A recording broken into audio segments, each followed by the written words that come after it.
नमस्कार।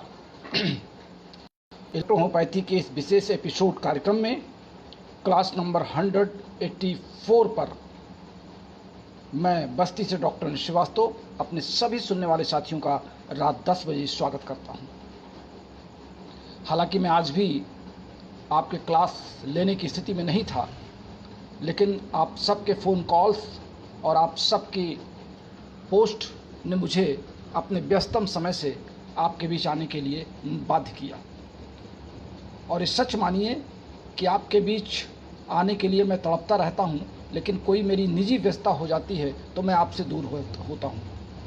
और ये आपका प्यार है, आप सभी देशवासियों का स्नेह है कि आप मेरे इस क्लास को बड़े ध्यान से, बड़े आत्मीयता के साथ सुनते हैं।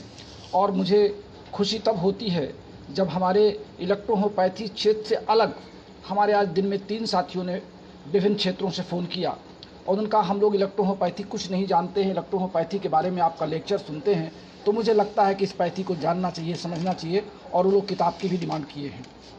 और ऐसे तमाम साथी हमारे हैं विभिन्न क्षेत्रों में जो चिकित्सा क्षेत्र से नहीं जुड़े हैं, लेकिन उनको इलेक्ट्रोहोपैथी के ये जो चमत्कार आप सबके द्वारा बताए जाते हैं ग्रुप में, सोशल मीडिया पर, पोस्ट में, वो सब वो लोग सुनते हैं, पढ़ते हैं, देखते हैं और उसके बाद उनका एक इंटरेस्ट इलेक्ट्रोहोपैथी में जगता है। आज यद्यपि मेरे पास विषय में कोई सेट नहीं कर पाया कि मैं आपसे किस विषय पर चर्चा करूं, लेकिन फिर भी एक बहुत महत्वपूर्ण विषय में आपसे चर्चा करूंगा। हमारे बहुत से साथी इस समय लाइन पर हैं। राविन प्रताप सिंह जी, मैंने दिन में आपको कॉल किया था, आपने मेरे फ़ोन का जवाब नहीं दिया और ना आपने कॉल बैक किया। मेरे इतने व्यस्तम समय से अगर मैं किसी साथी को फ़ोन करता हूं तो स्वाभाविक है कि मैं किसी विशेष बातचीत के लिए आपको फ़ोन कॉल कर रहा हूं। तो मेरा निवेदन है कि आप तत्काल अगर फ़ोन नहीं उठा सकते हैं तो कॉल बैक ज़रूर किया करें। बाकी सभी साथी इस समय हमारे लाइन पर हैं और मैं बहुत कम समय के लिए आज आपके बीच हूं और संभवतः मैं 2 दिन अभी आपका क्लास आगे नहीं ले पाऊंगा। फिर प्रयास करूंगा कि मैं सैटरडे या संडे से आपको रेगुलर आपके बीच रहूं। इलेक्ट्रोहोपैथी में बहुत कुछ कहा जा चुका है, बहुत कुछ बताया जा चुका है अपने तमाम लेखकों के द्वारा, अपने तमाम एसोसिएशन के सीनियर्स के द्वारा। और इलेक्ट्रोहोपैथी की तमाम कहानियाँ पिछले 70 वर्ष से आज़ादी के बाद इस देश में आती रही हैं।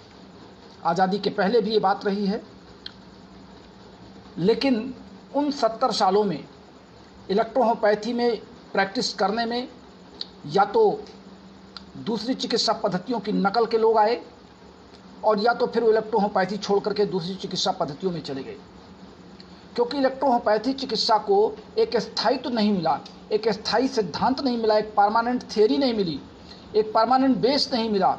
और उसका कारण बहुत बहुत सीधा था। डॉक्टर NL सिन्हा के अतिरिक्त जितने लोग इंस्टीट्यूट खोले, किताब लिखे, संस्था चलाए, वो स्वयं कभी प्रैक्टिस में उतर के नहीं आ पाए। एक भी देश का कोई एक संस्था संचालक, मेडिसिन बनाने वाला व्यक्ति या किताब लिखने वाले किसी एक राइटर का नाम शायद मुझे याद नहीं आता। अगर आपको याद आता हो तो आप हमको हमारे व्हाट्सएप पे लिख दीजिएगा। मैं सिर्फ और सिर्फ एक प्रैक्टिशनर्स के रूप में, एक लेखक के रूप में, इलेक्ट्रोहोपैथी के आदर्श के रूप में डॉक्टर NL सिन्हा जी का आदर करता हूं। लेकिन उसके बाद बहुत किताबें लिखी गई, बहुत सी संस्थाएं खुली, बड़े बड़े बैनर, बड़े बड़े पोस्टर, बड़े बड़े लोगों के नाम, बड़ी बड़ी लंबी चौड़ी डिग्रियां, यहाँ तक कि इलेक्ट्रोहोपैथी के तमाम संस्था अध्यक्षों ने BMS MDH लिखने के बाद USA FRISH फॉरेन रिटर्न तमाम तरह की डिग्रियां अपने नाम के आगे लिखते चले गए, क्योंकि उस इलेक्ट्रोहोपैथी की डिग्री क्या, उनके किताबों पर ये नाम, ये डिग्रियां दिखाई दें तो शायद उनका बड़प्पन बढ़ जाता था। लेकिन आज मैं इस बात को खेद के साथ कहता हूं कि इलेक्ट्रोहोपैथी में इन लोगों ने डिग्री होल्डर बनाए, सर्टिफिकेट होल्डर बनाए, लेकिन प्रैक्टिशनर्स नहीं बनाया। और इस बात का आभास अब इन लोगों को हो रहा है कि पिछले 17 अप्रैल 2020 से लेकर के आज 26 मई 2021 तक मैंने सिर्फ और सिर्फ एक कार्य किया है। अपने भूले भटके भ्रमित साथियों को इलेक्ट्रोहोम्योपैथी के स्टेशन पर लाके ट्रेन में बैठा दिया है और ट्रेन चल चुकी है। अब इसमें बैठने वाले यात्रियों की संख्या भी बढ़ती जा रही है। अब उनको याद आना चाहिए जो स्टेशन मास्टर बन के बैठे थे और उनके पास ट्रेन तो थी लेकिन उनको सिग्नल देना नहीं आता था, उनको सिग्नल की डिज़ाइन करना नहीं आता था। आज वही शायद मेरे आलोचक भी हैं और वही शायद मुझसे घबराते भी हैं, लेकिन ये सफ़र चल चुका है, सफ़र चलता रहेगा। ट्रेन में बैठने वाले लोग बैठते रहेंगे और नए यात्री हमारे साथ जुड़ते रहेंगे। ये इलेक्ट्रोहोम्योपैथी का सौभाग्य है, आप सबका स्नेह, आप सबका प्यार है। इलेक्ट्रोहोम्योपैथी में जो मूल सिद्धांत रखा गया वो लिम्फ और ब्लड का रखा गया। क्यों? एनाटॉमी और फिजियोलॉजी शरीर की आंतरिक क्रिया, आंतरिक अंगों और उनकी संरचना और उनकी क्रिया विज्ञान, जब तक हम विस्तृत अध्ययन नहीं कर लेंगे तब तक हम इलेक्ट्रोहोम्योपैथी के एक अच्छे प्रैक्टिशनर के रूप में अपने आप को स्थापित करने में सक्षम नहीं होंगे। जैसा कि मैंने आपसे बार बार कहा है कि जब हम रोग और रोगी की शिकायतों पर अपने आप को उलझा के रखते हैं और विभिन्न किताबों के भ्रमजाल में फंसते हैं तो हम रोगी की चिकित्सा नहीं कर पाते। शरीर के अंगों की जानकारी और उनके क्रियाओं की जानकारी आपको जानना ही होगा अगर इलेक्ट्रोहोम्योपैथी के बारे में आपको जानकारी लेनी है। कहने में ये बड़ा आसान लगता है कि इलेक्ट्रोहोम्योपैथी में 38 दवाएं हैं, 115 पौधे हैं, 115 पौधों के नाम रट लीजिए, 38 दवाओं के नाम रट लीजिए और कुछ किताबों की मदद ले लीजिए और दवा बना करके रोगी को दीजिए। रोगी एक बार आएगा, 2 बार आएगा। अगर आपके पास 100 रोगी आए, उसमें से कोई आपका तीर तुक्का 10 रोगियों में लग गया तो 10 आपकी तारीफ़ करेंगे और 90 जो आप यहाँ से हार के चले गए थे, या तो थक जाएंगे, आपकी चर्चा ही नहीं करेंगे, या तो किसी जंगल में गुमनाम खो जाएंगे। लेकिन यहाँ पर इलेक्ट्रोहोम्योपैथी में डॉक्टर अनिल श्रीवास्तव के इस मुकाम पर जहाँ आप पहुँचे हैं, यहाँ पर इलेक्ट्रोहोम्योपैथी के सिद्धांत को on the basis of anatomy and physiology then after it pharmacy, हमने एक चार्ट बनाया था और अपनी बुक में दिया था, जिसमें हमने आपसे कहा था कि आप इसको एक बार मंथन कर लें, मनन कर लें। और मुझे याद नहीं आ रहा वो किस पेज नंबर पे है।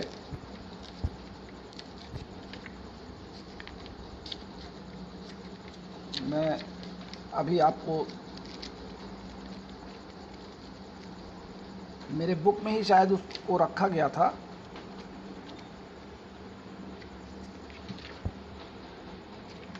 जिसमें मैंने आपको बताया था, अभी वो मैं चूँकि टाइम ज़्यादा सेट गड़बड़ हो जाएगा,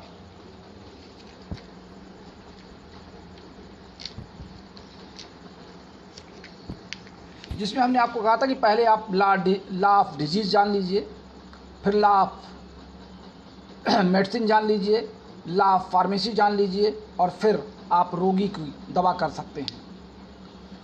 हमारे इलेक्ट्रोहोम्योपैथी की जो 38 दवाएं हैं, ये 38 दवाएं चूँकि अंगवार काम करती हैं। ये सर हमारा एक मजबूत संगठन बनने में आपके नेतृत्व से आगे बढ़ना चाहती हैं। कौन लिख रहा है? डॉक्टर पिनाकी गराई, क्योंकि इलेक्ट्रोहोम्योपैथी को सही दिशा देना है। जी जी पिनाकी जी, मेरा एकमात्र उद्देश्य है कि इलेक्ट्रोहोम्योपैथी को सही दिशा में लिख करके अपने भूले भटके सभी प्रैक्टिशनर्स को एक मंच पर ला करके उनकी प्रैक्टिस को इंक्रीज करना।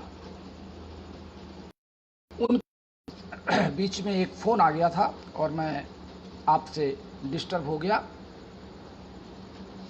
तो मैं आपसे चर्चा कर रहा था कि इलेक्ट्रोहोम्योपैथी में जो 38 औषधियाँ हैं, ये 38 औषधियाँ हमारे विभिन्न अंगों पर, जैसा कि आपने मेरी पुस्तक में भी देखा होगा, मैंने उसका क्रम लिखा है, जिसमें यश1 आपकी जो है, ये आपके माउथ, थ्रोट, सैलिवरी ग्लैंड और विभिन्न प्रकार के ग्लैंड्स के साथ गट पर भी अपना प्रभाव डालती है।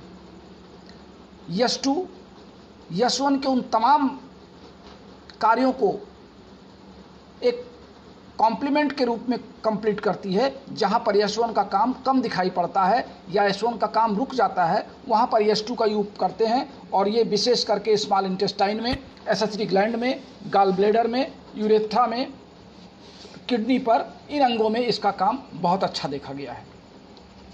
यश 3 वैसे आमतौर से तो हम लोगों के प्रयोग में, यानी हम लोगों का मतलब डॉक्टर रमाशंकर जी की टीम के प्रयोग में, ये टेस्टिस पर इसका उपयोग ज़्यादा किया गया, टेस्टिस से संबंधित ऑर्गन्स पर, यानी मेल जेनिटल ऑर्गन्स पर। लेकिन इसका बहुत अच्छा काम स्किन पर देखा गया और स्किन डिजीज में इसका बहुत अच्छा काम त्वरित गति से दिखाई पड़ता है, इस नाते इसको स्किन और टेस्टिस दोनों से जोड़ा गया। यश 5 ये स्किन, लीवर, स्प्लीन, मोट्रियल नर्व, इन अंगों पर यश 5 का काम बहुत अच्छा देखा गया है। यश 6 स्पेशली किडनी से संबंधित समस्त रोग, जो भी किडनी से संबंधित होंगे, किडनी का काम क्या है? ब्लड को छानना, शुद्ध रक्त को अलग करना, उसमें जो अशुद्धियाँ उनको यूरिन के साथ मिलाना। तो किडनी का एक बहुत बड़ा फंक्शन, और किडनी के लिए इसीलिए किडनी के लिए एकमात्र मेडिसिन यश 6 रखी गई। यश 10 आपका ये स्टमक पर, यानी माउथ पार्ट के नीचे और इसोफेगस के नीचे आपका स्टमक, विभिन्न प्रकार के उसमें ग्लैंड्स जो स्टमक के साथ अटैच होते हैं, पाचन क्रिया में जो ग्लैंड सहयोग करते हैं, वो चाहे वो इंटेस्टिनियल ग्लैंड हो और चाहे स्टमक के ग्लैंड हो, चाहे वो स्टमक की दीवारों में निकलने वाले पाचक रस हों, यहाँ सब में। और इसके बाद हम ये देखते हैं विभिन्न प्रकार के नर्वस सिस्टम में भी यश 10 का काम है। जहाँ पर पाचन क्रिया आपकी गड़बड़ हो रही हो, एक्सक्रिएशन सही ना हो रहा हो, स्टूल पास करने में दिक्कत हो रही हो, खट्टी डकारें आ रही हों, वहाँ सब जगहों पर हम यश 10 का प्रयोग करते हैं। यश 11 अब ये वैगस नर्व की दवा है। वैगस नर्व हमारे सेंट्रल नर्वस सिस्टम के ब्रेन के पार्ट में वैगस नर्व का जाल बिछा होता है, और ये वैगस नर्व हमारे शरीर में होने वाली अनैच्छिक क्रियाओं का भी नियंत्रण करती हैं। और ये विशेष करके वोमिटिंग में इसका बहुत अच्छा प्रयोग यश 11 का देखा गया है। जहाँ पे नाजिया हो, वोमिटिंग करने की स्थिति आ जाए, वहाँ पे हम यश 11 देते हैं। इसको वोमिटिंग मेडिसिन कहा भी गया है। यश 12 जैसा कि आपको पता है कि यश 12 का प्रयोग हम आई के विभिन्न रोगों में, आँख के विभिन्न रोगों में, आँख से संबंधित विभिन्न क्रियाओं में हम इसका प्रयोग करते हैं। लेकिन रोगी शिकायत करता है कि हमको सरदर्द हो रहा है, हमको नींद नहीं आ रही है, हमारे सर में हमको भारीपन लग रहा है, बोझ बन रहा है, तो आमतौर से डॉक्टर या हमारे फिजिशियन उसको जज करते हैं कि इसको हेडक हो गया, तो हेडक की वो अपने हिसाब से दवा सेट करते हैं। लेकिन जब मेरे संपर्क में आप कोई रोगी आता है या आप हमसे कांटेक्ट करते हैं, तो मैं विशेष करके यश 12 के साथ यफोन और P1 ये दोनों जुड़वा देता हूँ, क्योंकि P1 और यफोन का एक कॉम्प्लीमेंट फंक्शन है, जहाँ पे ऑक्सीजन सप्लाई ब्रेन की तरफ हम बढ़ाना चाहते हैं। और जैसे यश 12 देते हैं तो हमारी आँखों का भारीपन, ब्रेन का दर्द, सर का दर्द, और अपने आप को रोगी फ्रेशनेस महसूस करता है। अगला है ए ग्रुप की मेडिसिन में हमारी 3 मेडिसिन है, A1, A2, A3। A1 हमारी आर्टरीज के लिए है, आर्टरीज पर उसका काम देखा गया है। A2 वेंस के लिए है, और A3 हमारी हार्ट के लिए है। अब ये तीनों चूँकि ब्लड सर्कुलेटरी सिस्टम से संबंधित तीनों ऑर्गन्स हैं, आर्टरीज, वेंस और हार्ट। हार्ट पंप करता है आर्टरीज और वेंस का, जहाँ पे आर्टरीज मोटी होती हैं, वेंस पतली होती हैं। जब पहला चोट कहीं लगती है, अटैक होता है और ब्लड पर कोई प्रभाव पड़ता है, तो वहाँ पे आर्टरीज यानी A1 दिया जाता है। लेकिन अगर वही चोट 2 दिन 3 दिन पुरानी हो जाए, या कोई ब्लड से संबंधित रोग हमारा पुराना हो जाए, फोड़े फुंसी हमारे पुराने हो जाए, तो वहाँ A1 के स्थान पे हम A2 देते हैं, क्योंकि तब आर्टरीज का काम समाप्त हो जाता है और वो ब्लड का सारा फंक्शन वेंस की ओर चला जाता है। फिर P ग्रुप में हमारी 4 मेडिसिन हैं, P1, P2, P3, P4। P1 जैसा कि आपको पता है ब्रोंकियोल की मेडिसिन है, ब्रोंकियोल। P2 लंग्स के लिए स्पेशली है, P3 ट्रेकिया के लिए है, और P4 कंप्लीट रिस्पिरेटरी ऑर्गन्स के लिए।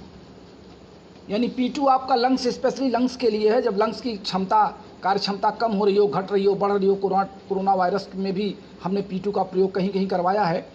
लेकिन P4 क्या कवर करता है? ये नेजल से लेकर के हमारे लंग्स तक के सारे रिस्पिरेटरी ऑर्गन्स को P4 कवर करता है। इसलिए हमने P4 की प्राथमिकता आपको विभिन्न रोगों में सलाह दी है, P4 को यफोन के साथ जोड़ करके। फिर हमारी एक मेडिसिन है L1, जिसको हम all types of gland, lymphatic gland, lymphatic channel के लिए यूज करते हैं। और फिर L1 से हमने 2 कंपाउंड मेडिसिन बना लिया है, L2 और L3, जिसकी चर्चा हम आपसे कर ही चुके हैं कल। F1 हमारी सेंट्रल नर्वस सिस्टम की दवा है और F2 पेरिफेरल नर्वस सिस्टम की दवा है। सेंट्रल नर्वस सिस्टम के आगे जितनी तंत्रिकाएं बढ़ती हैं हमारे कंधों की ओर, पीठ की ओर, हमारे चारों ओर सीने की तरफ आगे बढ़ करके विभिन्न पार्टों में जाती हैं, वो सब पेरिफेरल नर्व्स होती हैं। तीसरी दवा हमारी है वर्वन। ये लैक्स एंड स्टिमुलेट ग्लैंड्स के लिए है, स्टमक एंड इंटेस्टाइन के लिए है, जहाँ पर ग्लैंड्स के जो फंक्शन है, जो उसमें से सिक्रेशन हो रहा, अगर वो लैक कर रहा हो, लैक ऑफ स्टिमुलेशन को चेक करने के लिए हम वर्वन का प्रयोग करते हैं। और अदर ग्लैंड्स के लिए या स्टमक के लिए, इंटेस्टाइन के लिए, जो विभिन्न पाचक रस कम काम कर रहे हैं, बड़ी आंत में, छोटी आंत में जो फंक्शन होना चाहिए वो रुक रहा है, वहाँ पे हम वर्ल2 का प्रयोग करते हैं। वेन1 हमारी सेंट्रल नर्वस सिस्टम की ये भी एक कॉम्प्लीमेंट्री मेडिसिन है, जो F1 और C1 और वेन1 ये सब सेंट्रल नर्वस सिस्टम को कवर करते हैं और अलग अलग इनका फंक्शन है, जिसके बारे में मैंने आपको F1 और वेन1 के बारे में भी विस्तृत आपको बताया है। अगला ग्रुप है C ग्रुप, और C ग्रुप में अनेक मेडिसिन है अलग अलग ऑर्गन के लिए। चूँकि ये टिश्यू मेडिसिन है, यहाँ पर ये टिश्यू मेडिसिन अब शुरू हो जाता है, तो टिश्यू मेडिसिन विभिन्न, जहाँ पर यस ग्रुप, पी ग्रुप, ए ग्रुप, F ग्रुप, वर ग्रुप की मेडिसिन हम यूज करते हैं, उसके साथ C ग्रुप की ये मेडिसिन हम अटैच कर देते हैं। यानी जहाँ पे हम S1 देते हैं, वहाँ पे अगर हम C1 भी दे दें तो बहुत अच्छा काम होगा। जहाँ पे हम S2 देते हैं, वहाँ पे अगर हम C2 भी उसके साथ जोड़ दें तो बहुत अच्छा काम होगा। S3 के साथ C3 जोड़ दें, बहुत अच्छा काम होगा। P3 के साथ C3 जोड़ दें, बहुत अच्छा काम होगा। इस बात को आप याद करें और समझने का प्रयास करें कि फंक्शनल मेडिसिन के साथ अगर हम टिश्यू मेडिसिन को जोड़ दें तो उनका फंक्शन बहुत अच्छा होगा और जाकर के कोई हमारे टिश्यू फ्लूइड में या लिम्फ चैनल में उसका जो रिस्पॉन्स होगा बहुत अच्छा दिखाई पड़ेगा।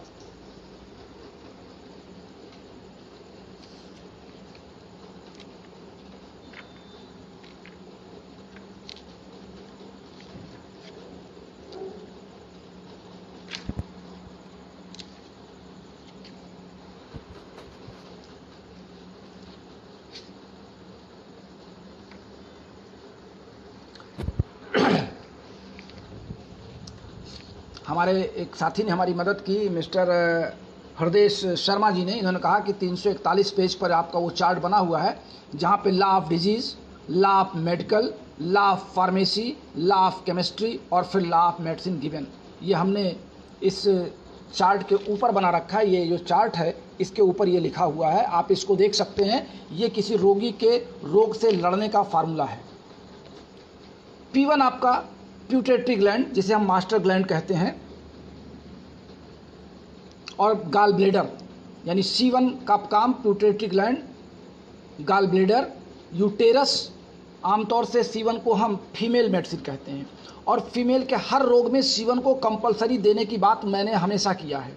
हमारे अन्य चिकित्सक क्या कहते हैं, अन्य राइटर क्या कहते हैं, मैं उनकी बात नहीं करता, लेकिन हमारे डॉक्टर रमाशंकर जी के संरक्षण में मैंने C1 का बहुत अच्छा काम जो देखा था, और इसलिए C1 को कंपलसरी फीमेल मेडिसिन, यानी फीमेल के हर रोगों में C1 आप दीजिए। फीमेल अगर आपके पास आई गई है किसी भी रोग को लेकर के, तो आंख मूंद करके C1 तो उसको देना ही देना है, क्योंकि महिलाओं के आधे से ज़्यादा रोग उनके ओवरी, गाल ब्लेडर और यूरिनरी ब्लेडर से संबंधित होते हैं। आप जब भी किसी फीमेल की केस हिस्ट्री लेंगे तो आपको ये अंग ज़्यादा प्रभावी नज़र आएंगे। फीमेल के बॉडी के स्ट्रक्चर के आधार पर, उनके कार्यशैली के आधार पर C1 को देना बहुत ज़रूरी होता है। C2 आपका यूरिनरी ब्लैडर के लिए, म्यूकस मेम्ब्रेन के लिए। C3 आपका विभिन्न प्रकार के टेंडेंस, जेलेटिनर्स, tissue, connective tissue, spongy tissue, bone marrow, bone में, ये सब में जहाँ पे ब्लड RBC बनने के चांसेस हैं वहाँ पर C3 का काम है। लीवर में भी आप C3 दे सकते हैं, क्योंकि लीवर से भी ब्लड बनता है। स्प्लीन में अगर जरूरत हो तो वहाँ भी आप C3 दे सकते हैं, क्योंकि वहाँ भी ब्लड बनता है। C4 आपका स्पेशली बोन के लिए है, बोन कार्टिलेज, हार्डनेस जहाँ पर हो, ज्वाइंट जहाँ पर हो, वहाँ पे आपको C4 देना है। C4 का काम केवल बोन के लिए नहीं है, अगर शरीर में कहीं गांठ बन गई है और उसमें हार्डनेस आ रही है तो फिर आपको C4 वहाँ देना, उसको हार्डनेस को कम करने के लिए। C5 आपकी वेंस के लिए, स्पेशली वेंस की टिश्यू मेडिसिन है। C6 आपकी किडनी के टिश्यू की मेडिसिन है। C10 intestine, rectum, liver, pancreas, इन सारे अंगों के लिए ये टिश्यू मेडिसिन है।